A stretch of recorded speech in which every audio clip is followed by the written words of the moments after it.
Hello, this is Anthony Manning, and welcome to My Journey to Kent.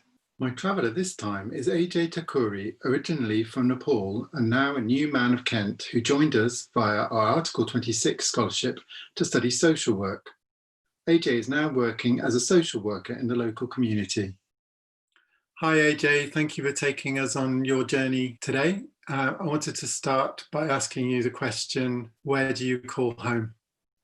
Hi, Anthony. Thank you, first of all. Yeah, I mean, it's very weird in a sense that, I don't really know is the answer there. But as far as I remember, it's been Nepal. And then after that, I moved to the UK, and I'll probably say it's Kent now. So tell us, what were your thoughts when you first came to the UK? I mean, it just felt a long, long way away from home. That coldness. I remember that cold weather, a very dark and depressing weather. However, I kind of enjoy that now, which is strange again. But it did feel a long, long way away from a city that I called home. So in Nepal, you were from which city? I was from Kathmandu. So And that's what were your memories of Kathmandu? a lot of temples, very crowded, lots of horns you hear, but a beautiful city. So quite a contrast from the experience you had when you arrived in Canterbury. Definitely, yeah. So you came from Nepal as a child. Can you tell us a bit more about those circumstances? As far as I remember, I was in Nepal. I was adopted. I was sponsored by a French man who ran a street charity in Nepal. And then I came here to study. And then my sponsor, he committed suicide. And after that, the circumstances changed. And then I had to stop studying for a little while. And so that must have been a big shock, and it's something very complex to deal with, because you must have felt that you had this great opportunity to continue your studies, and then suddenly that's taken away. It definitely was. I mean, being adopted was one thing that was great, because I had a lot of opportunities coming here and doing studies. However, that all changed in a minute. I was numb to that. I was numb because I wasn't able to actually think what was going on. But I did realize after processing a little bit that also meant that I wasn't able to continue with my further studies. Yeah, so that must have felt like a door slamming in your face. So then you couldn't continue with your studies. What happened next? And that's when I found out about Article 26. And that is when I applied. I mean, initially it was a little bit sort of like, oh, should I not? How is it going to be? Am I going to be able to actually do this? Am I good enough? So I think we all ask that questions to ourselves.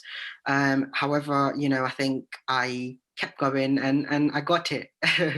And so when you arrived with us in the University of Kent, can you describe those circumstances?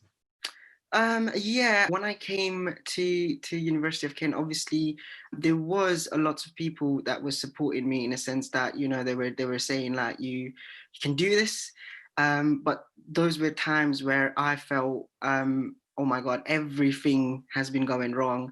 So would I be actually going to make this or not?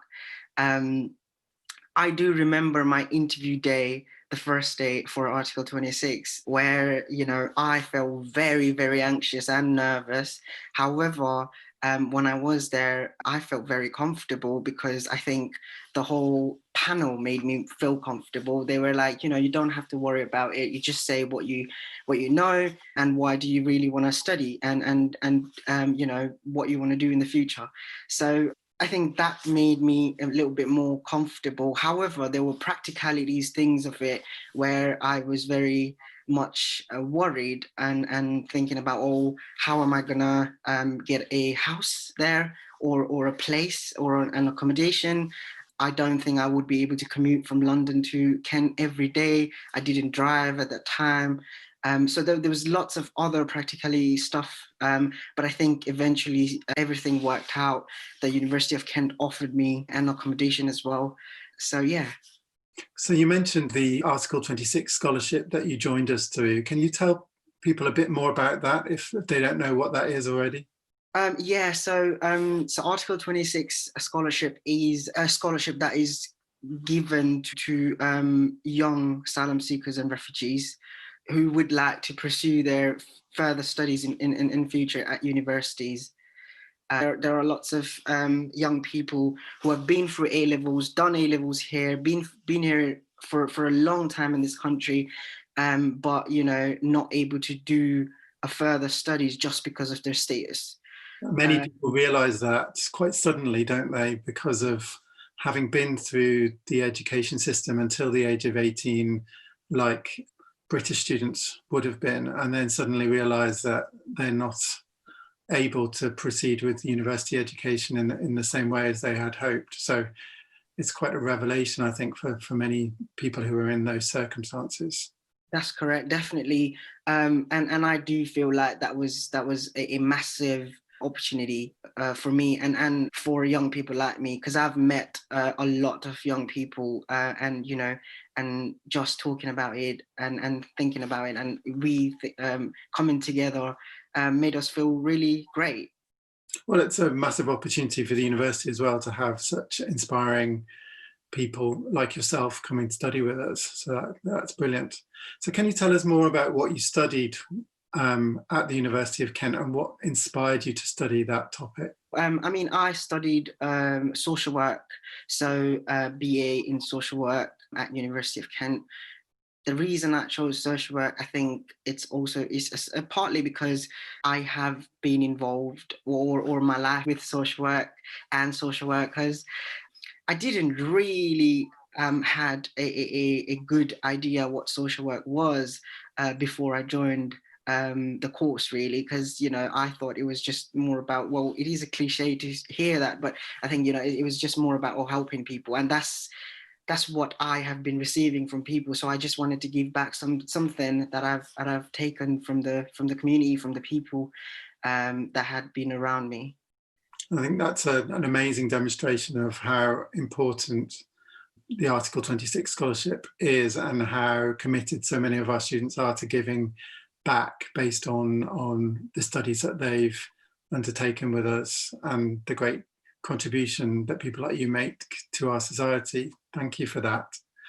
So we're talking about your education and your activities associated with Kent and your arrival in the UK and what you've done as if it was a journey.